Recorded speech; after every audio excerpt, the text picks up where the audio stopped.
So welcome to How Physical Activity Impacts Learning Behavior with Kids.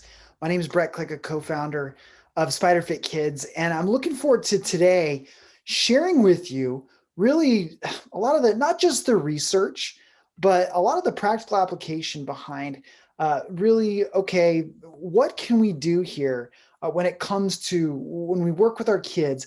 Because we as coaches and physical education teachers, and we understand the importance of physical activity for health outcomes. We understand why it's important that kids learn different physical skills in order to improve their health. And the community does value this, but understand the weight that academic performance carries within a community. Academic, cognitive development, children's ability to read and do math and be able to comprehend things and show high test scores. These are very highly valued, and for some reason, it's believed that sort of physical health with kids being active and high test scores is somehow mutually exclusive, when as many of us know, but I want to share with you today, that's not the case. Actually, they complement each other tremendously. Exercise actually can grow structures within the brain. Different types of exercise has different impacts on different areas of the brain, and that's some of the research that I want to share with you today. But I also want to help you identify some of the different types of exercise that can stimulate these different areas of the brain or these different processes within the brain. So let's dig in. I'm excited. So first of all, let's look at where physical activity sits when it comes to academic outcomes for different countries. So take Finland.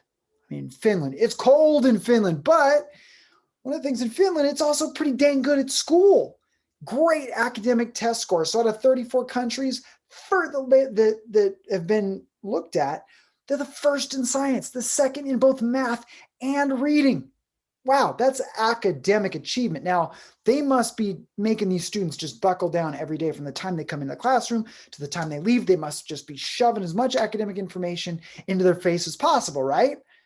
Well, actually, no. Hold on a minute. There's a mandated physical education requirement of 75 minutes per day. 75 minutes per day. So they only got so long in school, and they're going to take an hour and 15 minutes out of that to be physically active. Boy, and they're one of the top education institutions or countries in the world. Now let's look at America. America must be awesome because we have all the resources. Like, we really get this. We're a big education system. Okay, here we go. Wait a minute, we're 17th in reading. That's not that great for being a world leader, in 21st in science. Yikes, I thought we were innovators. And 26th in math. That doesn't sound right. America's supposed to be, we have the huge economy. We have all these resources. We really should be moving forward. Well, let's look at where physical activity is, because, you look in the classroom, we must just be running around all the time. We must not be studying. We must just be playing around. Our mandated physical education, remember, top education system in the world, 75 minutes a day. America, 100 minutes a week. And anybody who's worked in the school system knows how the school system is just stretched. They're underfunded. They're understaffed. Teachers that aren't trained to be physical education teachers are trying to help this along to get that physical activity, but they don't necessarily even know what to do. So in America, we're falling by the wayside.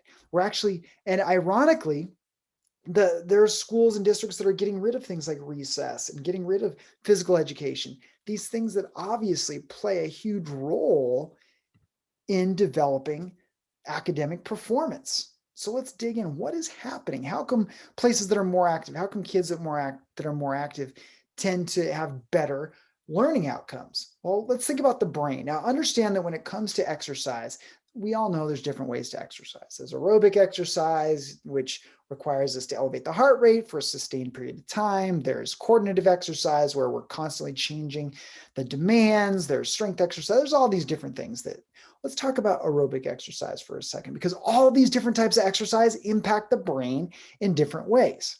So understand aerobic exercise. And here's the beauty of this. Aerobic exercise, no, you don't have to put on leg warmers and get in front of a thing and time your heart rate for the half hour. Aerobic exercise, it's just sustained movement that gets the heart rate up. Let's just think about that. This is so simple. Literally marching in place. If you know nothing else but marching in place, then you can actually create these outcomes. You can create an aerobic response. This could be sitting on an exercise bike. This could be going for a walk. This could be going for a run. This could be so many simple things. Here's what's cool. From something as simple as increasing a child's heart rate, they found all these academic indicators for improvements in performance. And so the theories are abound. For the simplest theory is, well, when kids are active, it increases blood flow. Well, obviously, you get more blood flow to the brain, you get more oxygen to the cells, good stuff in, bad stuff out, better circulation. Voila, the brain works better, which is good. That is definitely, we get more circulation to the brain. We angiogenesis, they've found that increased capillary density, they get literally more blood vessels going to the brain as a response to aerobic exercise. Well, but then they dug a little bit deeper and they realized, oh wait, it's not just that the kids are more alert. It's not that they're just kind of amped up after moving. Actual structures in the brain grow from the impact of aerobic exercise. For example, the hippocampus. Now, the hippocampus is an area of the brain that's responsible for things like some memory, even some spatial information, comprehension. It plays a small role in emotional regulation. It does all these different things. So you think about emotional regulation, comprehension, memory. Yeah, really important for learning, really important for the academic environment. Well, they found this in rats years and years ago. They found that rats that were highly active actually had these big old hippocampus, these big old areas of their brain, and they were much larger than the rats they had that were inactive. Well, they've found this now with humans. They found that humans and children and adults that are physically active have a larger hippocampus. And this is of primary interest right now for kids in learning, but also for older adults and decreasing that cognitive decline that tends to come with aging. So they're looking at exercise, not only something that can help kids learn, it can help us as we age, older populations, it can help them retain that memory capacity. So huge. And one of the reasons they believe this happens is they've observed that when we are physically active, aerobically active, kids and adults, they've observed an increase in brain-derived neurotrophic factor, so BDNF. And what BDNF is, essentially, it's like a fertilizer for neurons. So this goes in, and whenever you do aerobic exercise, it increases this BDNF in different areas of the brain, the hippocampus being one of them. But they've also found if that exercise is complex and aerobic, so let's say you're playing soccer, where you're just basketball or one of these different type of sports, or kids are playing tag, or they're doing something where they're constantly having to change, it actually increases the amount of brain-derived neurotrophic factor, this fertilizer, in the cerebellum. And this cerebellum is the area of the brain that helps regulate balance and coordination. So we're going back and forth. We're active. That activity sends information back to the brain, helps the brain grow. As the brain grows, it helps improve coordination and actually be more successful with physical activity. Pretty cool. Now let's talk about executive function for a second, because this is one of the biggest things, and this is of interest in schools, but also in corporate environments and offices, when they're looking at how can we improve social cohesiveness, how can we improve behavior and decrease impulsiveness and improve communication. And executive function, think about it as if, let's say you had a CEO, literally an executive sitting at the brain, and it's looking at all this information coming in and saying, okay, I'm getting this information here, this information, okay. What do I do with this? What's important information? What do I need to retain? How do I need to act? Should I just blurt out something here? Oh, I really want to, but I shouldn't. So that's executive function. It's just kind of this overlooking sort of function of the brain. Well, certain areas of the brain, particularly in that prefrontal cortex, that part of the brain that makes us the most human, helps us think and do all those different things, they found that aerobic exercise creates greater activity. In addition to growing some of the structures, it creates a higher level activity in the areas of the brain associated with improved executive function. So just by exercising regularly, aerobic exercise, marching in place, something that simple, we can improve kids' ability to not blurt out, or to show impulse control, or to take in information and process it effectively. So I think you'd agree that's pretty impactful. But like I said, there's different types of exercise. Something as simple as aerobic exercise, sitting on a bike and moving your legs, can create these awesome academic outcomes. But how about when all of a sudden we're having kids throw balls and climb through obstacle courses and doing these things that we call a sensory, within a sensory rich environment that requires all kinds of coordination? They found that this has a dramatic impact on learning and behavior too. So aerobic exercise, yes, but just sending kids out to recess and having them climb all over equipment and play games with each other has been found to be very, very impactful on the brain, because it stimulates the sensory system. We're going to talk about that a lot today. But through this, when we're having kids go through obstacle courses and constantly changing stimuli and reacting, they found improved grammar skills, improved reading aptitude, improved social behavior. That I mentioned, that BDNF in the cerebellum, when they're constantly having to adjust their coordination patterns, it increases the amount of neural fertilizer in that cerebellum. But also this term of plasticity. It's a very important term to understand, because when kids are born, when we're young as children, our brains are very malleable. So in other words, the brain is constantly forming as a result of what happens in the environment. So I go out and I play in the yard and I learn, oh, wow, I can climb high and I needed balance for that. So I'm balancing as I'm walking across a log. Well, that's giving feedback to the brain. The areas of the brain responsible for balancing are starting to grow. Well, when those grow, it actually gives me greater ability to try new things. Well, these run in parallel. They found they run in parallel with academic skills. So we develop academic skills kind of at the same rate and process that we develop sports skills. So the brain's constantly, because I went across that log, now my brain has more capacity for balance. So now I can try different things, but I can also use that capacity for balance and look at, well, gee, what does that do to my vestibular system that allows me to sit in class without bouncing around, or whatever those different outcomes are. So ability to grow the brain. And they found this neuroplasticity, this process goes on through life. So it's not just when we're kids. As we age, as long as there's challenges given to us, as long as we're trying to figure something out and there's something new and something that we have to work towards, our brain continues to adapt to those different challenges and stimuli. So it's very cool and it's very rewarding. Understand, though, that it's something we do have to facilitate. We do have to make sure kids have the time and interest to do it. So why would these sensory rich environments, why not just have kids go walk around a field, which is just totally fine, by the way. But what role, why would some of these more complex activities or obstacle courses or play equipment, why would that impact the brain? I mentioned the sensory system. Now, understand our sensory system is how we hear and see and feel and all those different things. But there's these motor skills that are sort of a bridge that tie together our motor system and our sensory system. And these are called the perceptual motor skills. So essentially what the perceptual motor skills do is they sort of highlight our ability to take in sensory information. So I feel something, I see something, I hear something, process that information. So I say, okay, I see a ball moving towards me. It's definitely getting closer. It's going fast and it's moving at my head. I'm taking in that information.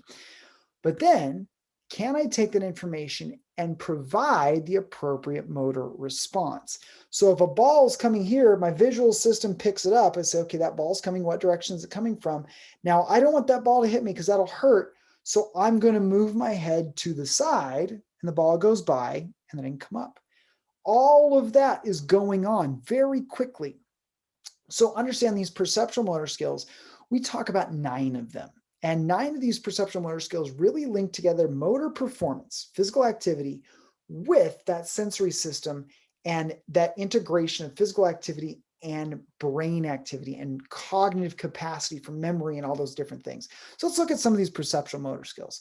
Body awareness. This is a child's ability to identify the parts of their body and what they do. We often take this for granted. So we have kids that really aren't physically active at home, and they might come into a classroom, they come into an environment, and we're having them try all these different things. They don't even know the parts of their body.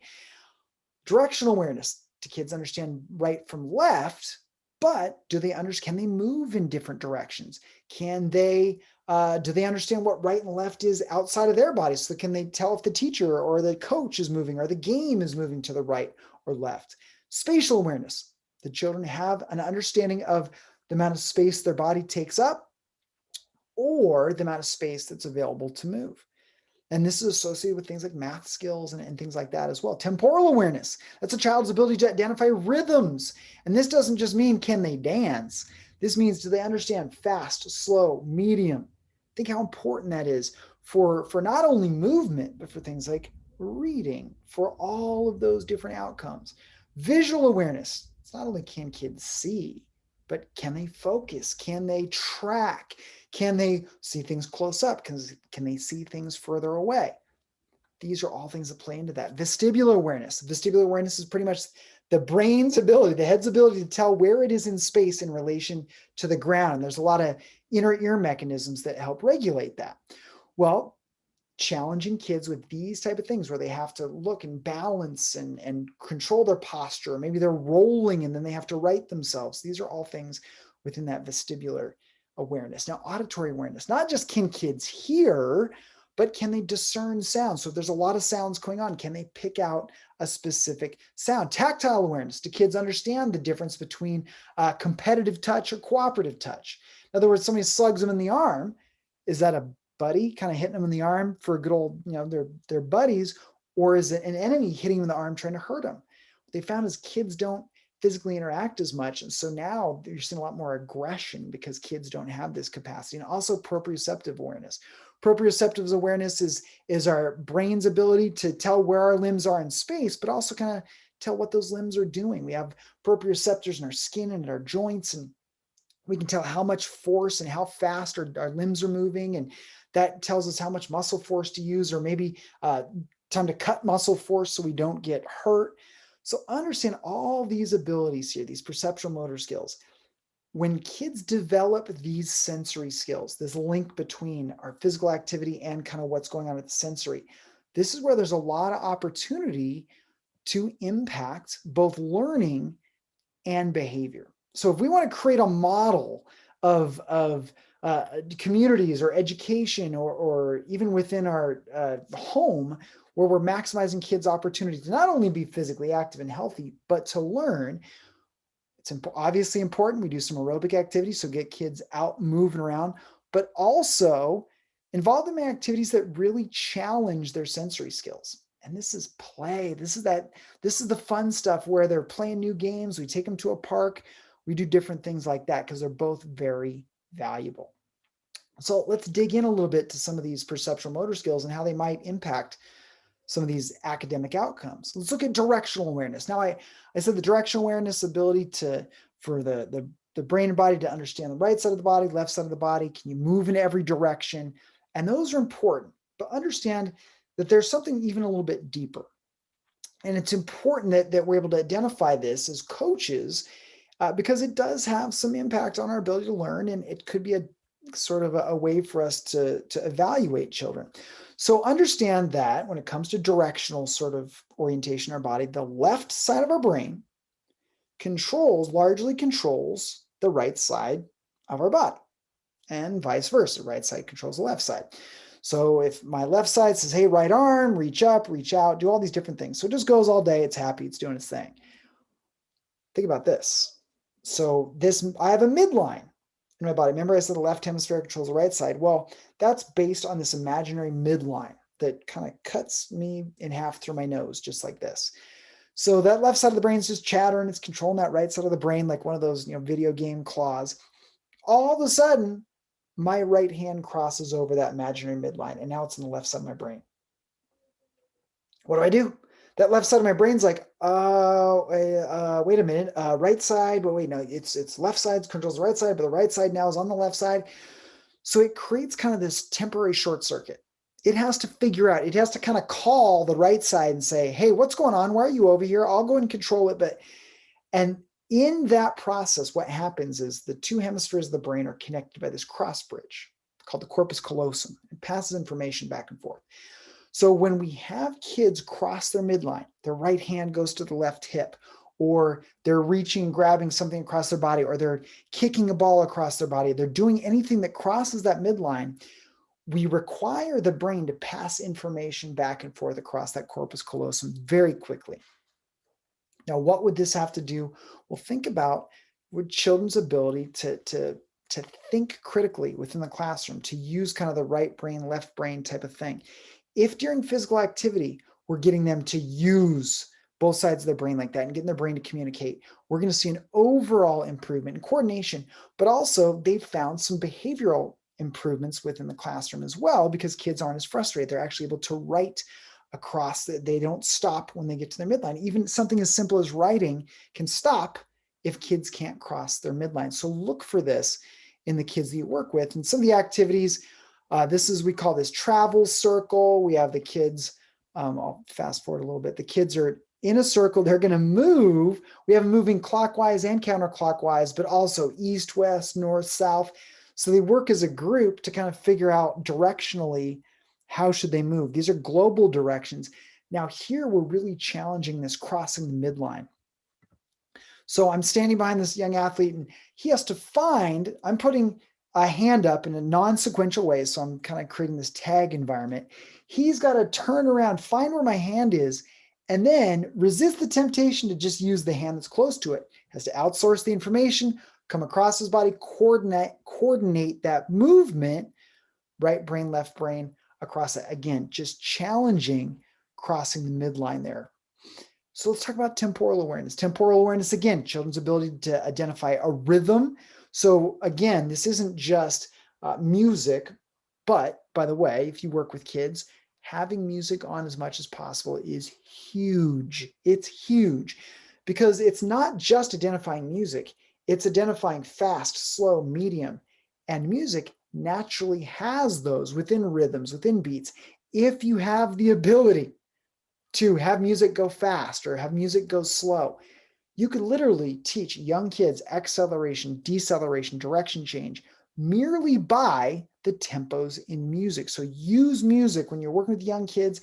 Music is a great teacher. But what they found for kids, that if they can improve this rhythmic ability, their ability to identify rhythms, to move to rhythms, to be able to do all those different things, they've seen improvements in grammar. So not just using grammar, but understanding grammar. Here's what's interesting. I thought about this when I kind of started reading on this, and I thought, I travel a lot globally for Spider Fit Kids and other things. And when I landed in another country where English is not the language they speak, immediately when I get off the plane, I thought, how do I know that they're speaking a different language? Is it that I just hear a bunch of words I don't recognize? I realized that's not the first thing that sort of tips me off to they're not speaking the language that I usually speak. It's the cadence. Now think about that. When you've gone to a different country or different area, when they realize they're not speaking like you, is it the words that you notice first, or is it the cadence of speech? In a sense, the rhythm of their speech. And most people realize it's the rhythm. So being able to understand rhythms of speech and repeat rhythms of speech is important. But also think about what this does for reading aptitude. If kids understand there's fast and slow and medium, these different tempos and all that, that's what punctuation is within reading. So when you use a comma, you're saying, oh yeah, here we pause here.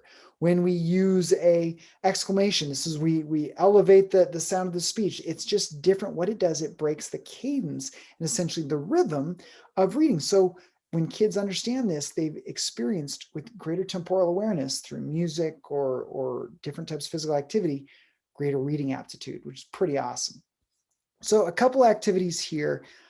This is moving to the beat. So this just starts, we're just clapping here. The kids clap the same rhythm we are. So just getting to basically identify a rhythm. This progresses to, we're clapping along, the kids move to our clap cadence. So they start to understand. It's not just go as fast as you can, now go as slow as you can. They help them realize, oh man, they have to kind of sequentially change their rate of movement by these little tiny little step ups. That's actually very challenging. But what we're doing is we're improving their ability to pick up these nuances in tempo. And that can impact in the classroom and beyond. And here, we're just having the kids, they're doing jumping jacks. As I tap them, I call out a number and we have different speeds.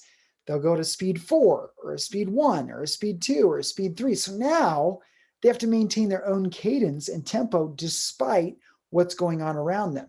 Again, getting that tempo and cadence ability to be something internally that it's able to inform their movement, and where this translates again into the classroom, improve the areas of the brain that can do those things like reading, being able to understand grammar better, and even reading comprehension.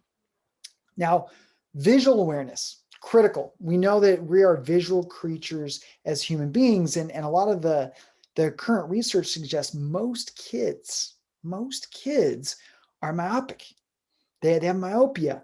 In other words, they can't really, as things move away, their lens can't adjust, their eyes can't really adjust to look at things far away. Now, there's all kinds of theories as to why this is the case, but consider the way we used to play when we were kids. Many people outside, and even I'd say probably my generation started to move kids more indoors, but when people are allowed and kids are allowed to be outside all the time, our vision goes all the way to the horizon. We have to learn to take in information all the way to her horizon, look for cars, what's going on, what's over that next hill, whatever it is. We're using that now. We've brought that field of vision. Most of the time, kids are within here as a field of vision. So if they're not trained, their eyes aren't trained to take in information far away, it's not going to.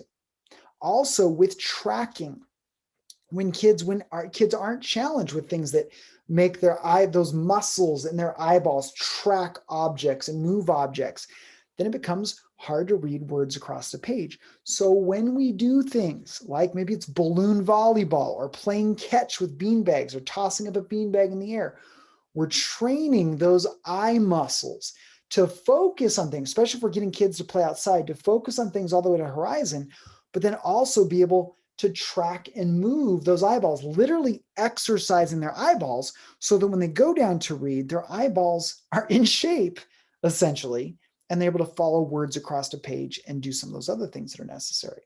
So a couple activities here that we use.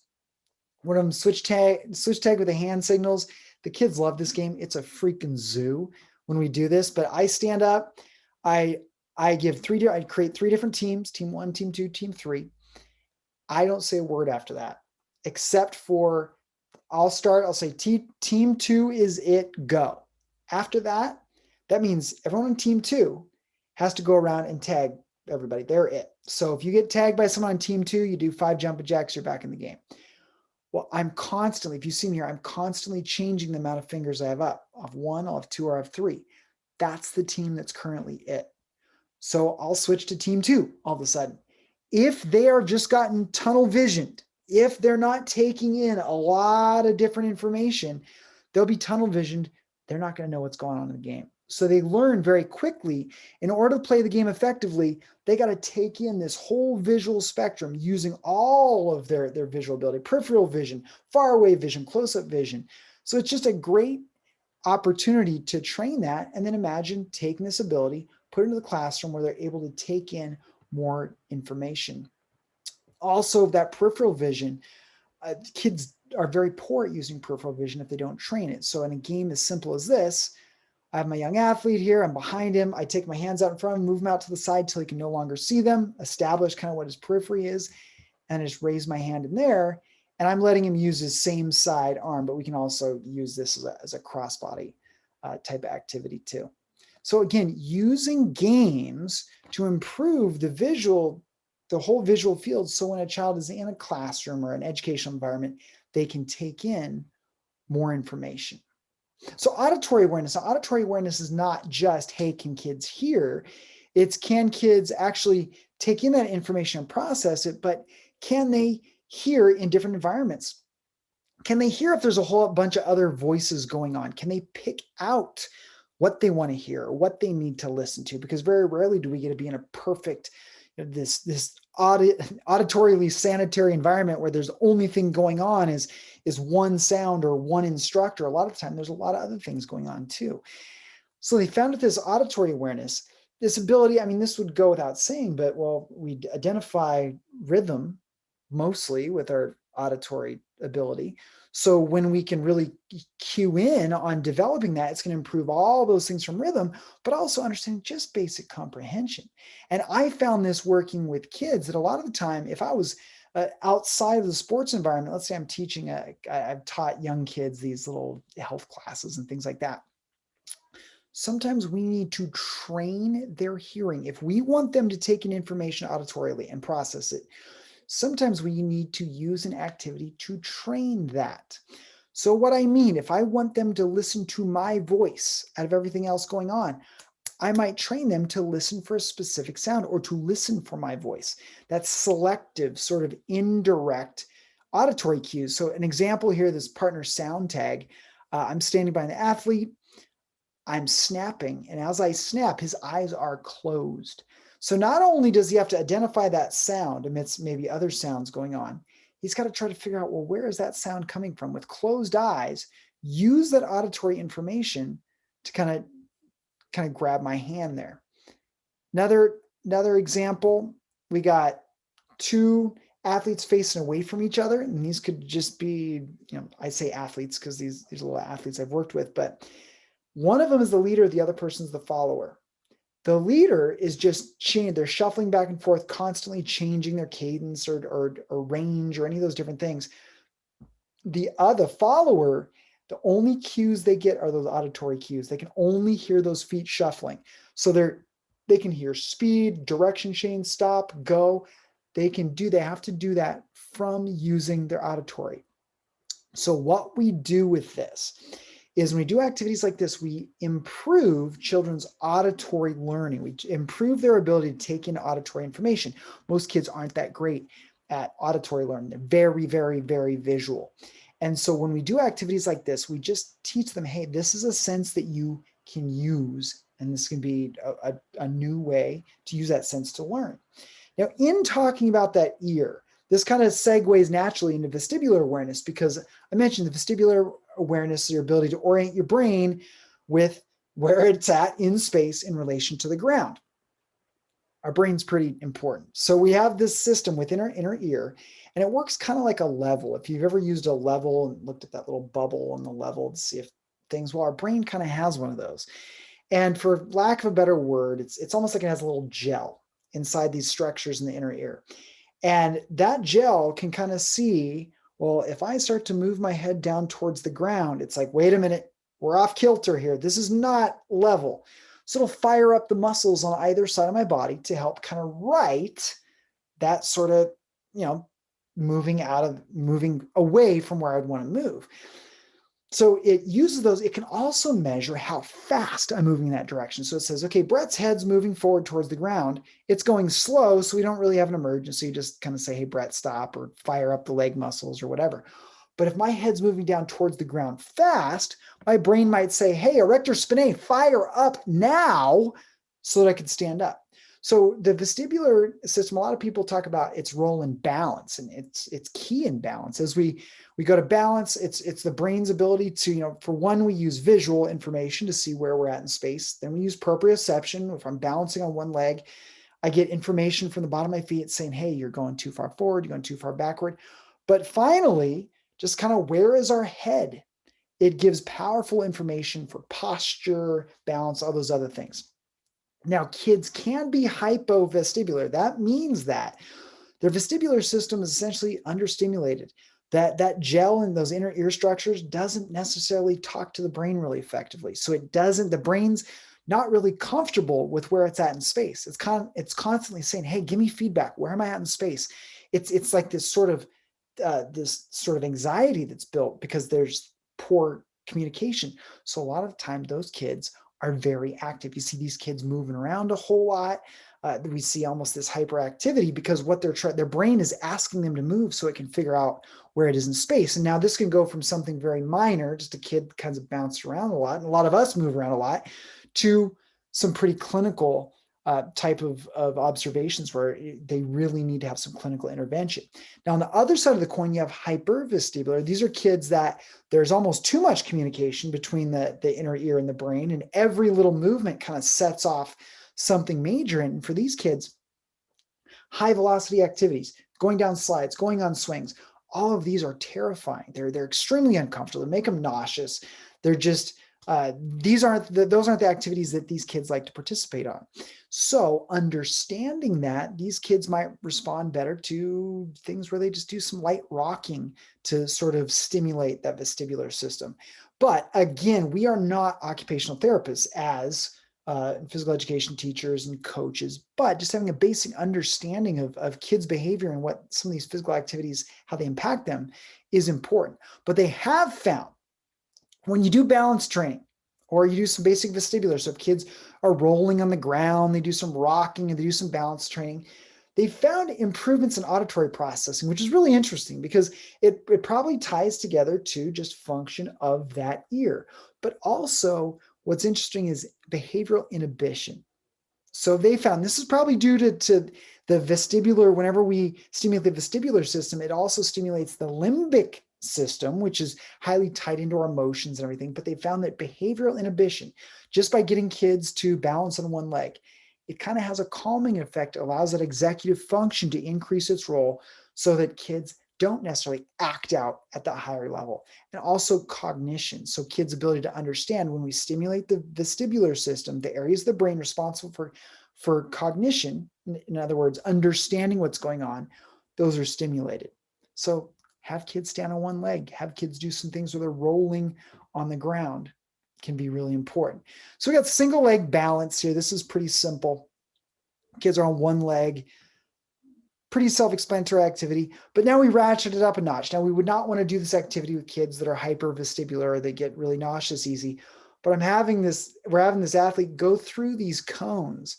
And as he moves through the cones, we're having him say yes or no. So he's got to keep his body oriented, not hit the cones as he's constantly changing the orientation of his head. So it's a tremendous vestibular proprioceptive challenge and even a visual challenge.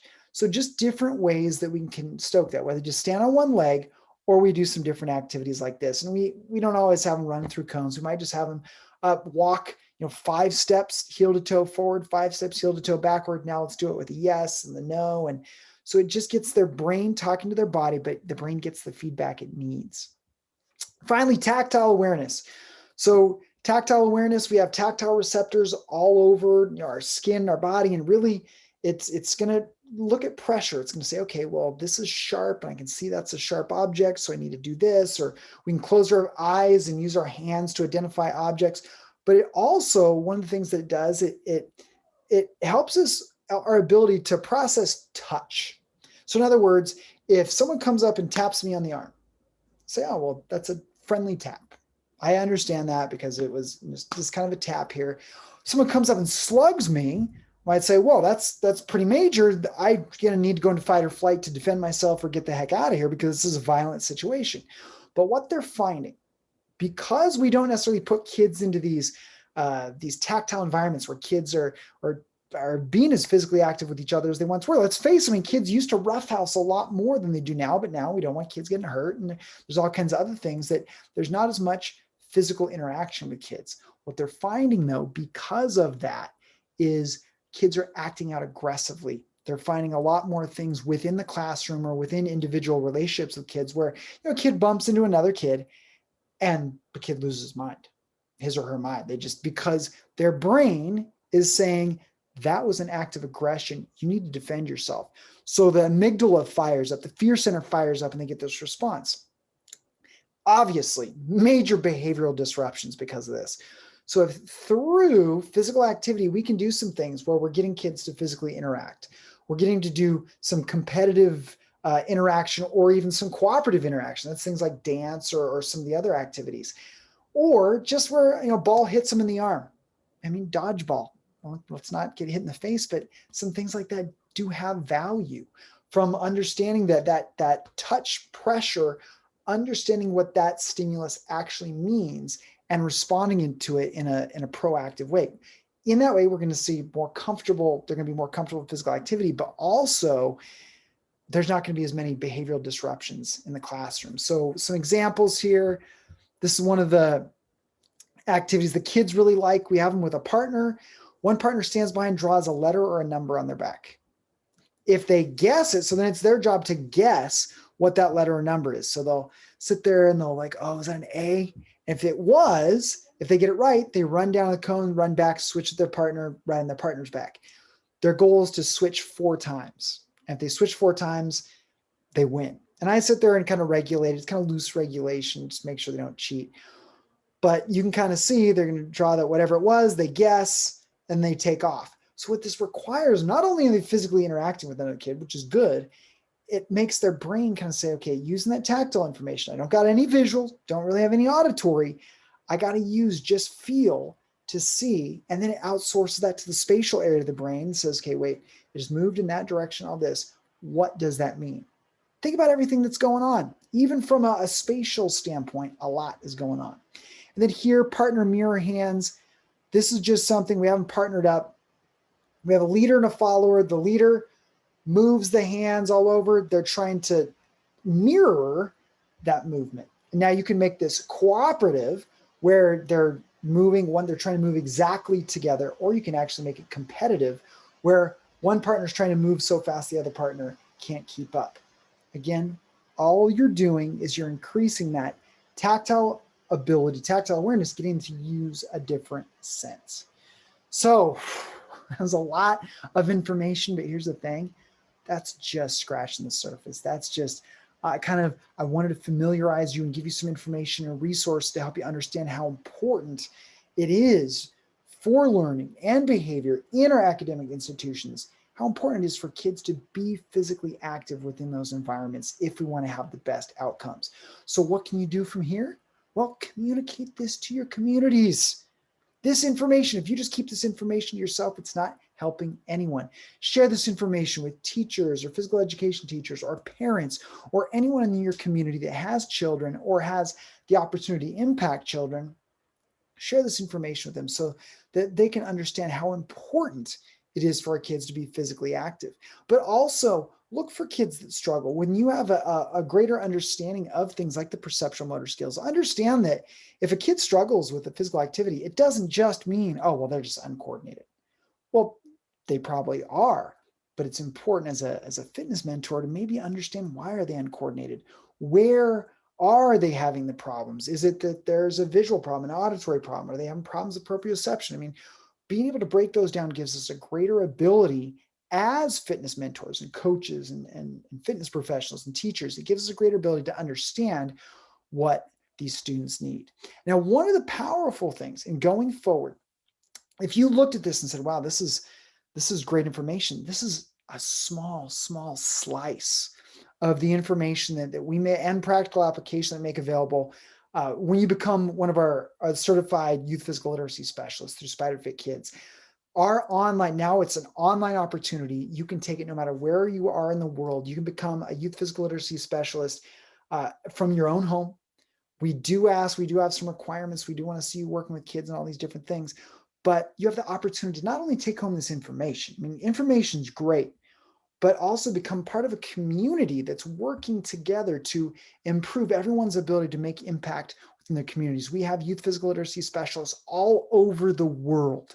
And really what this does, this certification allows you not only to join that team in making impact, but also to develop such a level of understanding and have endless tools at your fingertips to go into your community, become that change agent in your community, and help SpiderFit Kids on our mission and within your mission to create a future of happy, healthy, active kids. So go to www.spiderfitcert.com for that online certification. We still are offering live opportunities for this. But again, this is an entire suite of not only education, but also programming templates and different ways that you can join the fight against youth inactivity and help kids increase their confidence and their competence and their health and their academic performance and their social ability and their social connection, all these good things that we know come from exercise.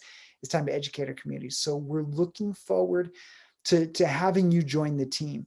But like I said before, this information, if it doesn't go anywhere, if you don't share this information, it doesn't do anybody any good. So go out and share. And thank you for joining us on our cause to get kids moving so we have a future of happy, healthy, active kids. Thank you.